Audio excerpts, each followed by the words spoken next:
nessa fase da B3 você teve muito ali, você estava construindo o time, tinha time que cresce, que diminui.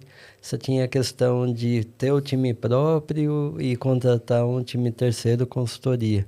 É, que lições, assim, que aprendizados você traz dessa questão de quando ter o time próprio dentro de casa, quando trazer uma consultoria, que benefícios que tem, que vantagens, como você vê isso? Eu acho que é uma pergunta muito boa e vários colegas de mercado me perguntam como contratar o X, né? E eu acho que algumas lições aprendidas, eu tive boas e más experiências, né, com todo mundo. Quando você decide contratar um parceiro que vai te ajudar a escalar o X dentro da companhia, tem alguns motivadores. Então, o motivador um que eu já passei na situação, é quando você não tem time suficiente interno, você tem um projeto temporário, e ali você vai no mercado, busca uma consultoria boa e traz um profissional alocado para você. E aí esse profissional vai entender o seu negócio, vai trabalhar com você, e você tem uma entrega super, super bacana. O outro motivador é especialidade. Então, a gente sabe, né, Gilmar, que o X é um conjunto de disciplinas. Ela não é só uma tela bonita, né? Tem toda uma ciência de pesquisa, conteúdo, arquitetura de informação. Você tem que entender o contexto, o momento, a questão tecnológica. Então a gente sabe da complexidade que é isso. Em alguns momentos, quando eu precisei de um perfil de um profissional ou uma entrega que eu não tinha no meu time, eu buscava uma consultoria para me ajudar. Então, às vezes, quando você tem um time reduzido, que é a realidade da maioria dos colegas de mercado, você precisa fazer um bom teste de usabilidade sem viés, de uma forma profissional, olhar um cenário complexo. Então, isso é um ótimo exemplo que eu não tinha um profissional na minha equipe expert em testes.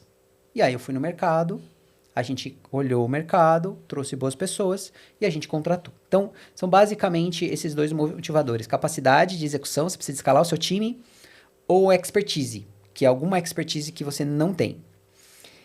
E os critérios de contratação, e aí variam de empresa para empresa, profissional, mas sim, você tem que olhar a experiência em projetos anteriores, você tem que olhar a referência desse parceiro no mercado, você tem que olhar.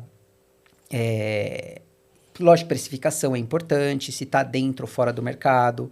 Então, você vai olhar isso. Então, hoje eu busco, né, boas consultorias, bons parceiros. Tem consultoria faz tudo, que é aquela consultoria que faz tecnologia, UX, lava, cozinha e passa. Então, tem isso. E tem aquelas consultorias muito específicas e especializadas.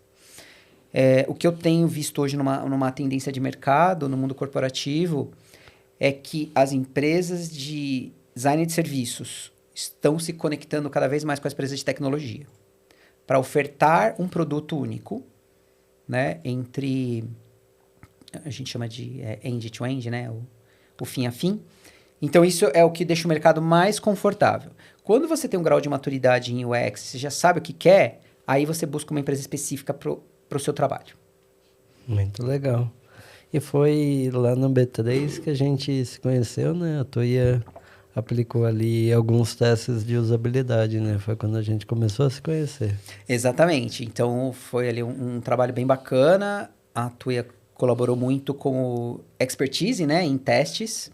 Acho que é uma disciplina que as empresas deveriam investir mais. E aí, Gilmar, num tema que, assim, super importante, eu conheço muitos colegas e profissionais que lideram frentes de UX e design nas suas respectivas empresas, e o que as empresas valorizam pouco são os testes, né, e as pesquisas. E eu acho que entendo os motivadores, porque às vezes é o que a gente corta no projeto, ou a gente assumir premissas que a gente já sabe o que o nosso cliente quer, o nosso usuário quer, e a gente já vai fazendo.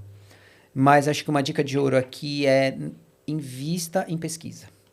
Acho que vai te dar conforto e segurança para uma entrega bacana e um resultado final legal no seu produto. Muito bom. É uma dica importante mesmo. E geralmente quando a gente faz projetos de pesquisa, teste para as empresas, Geralmente a gente leva muita coisa que elas não conheciam, não sabiam sobre o público, sobre o produto.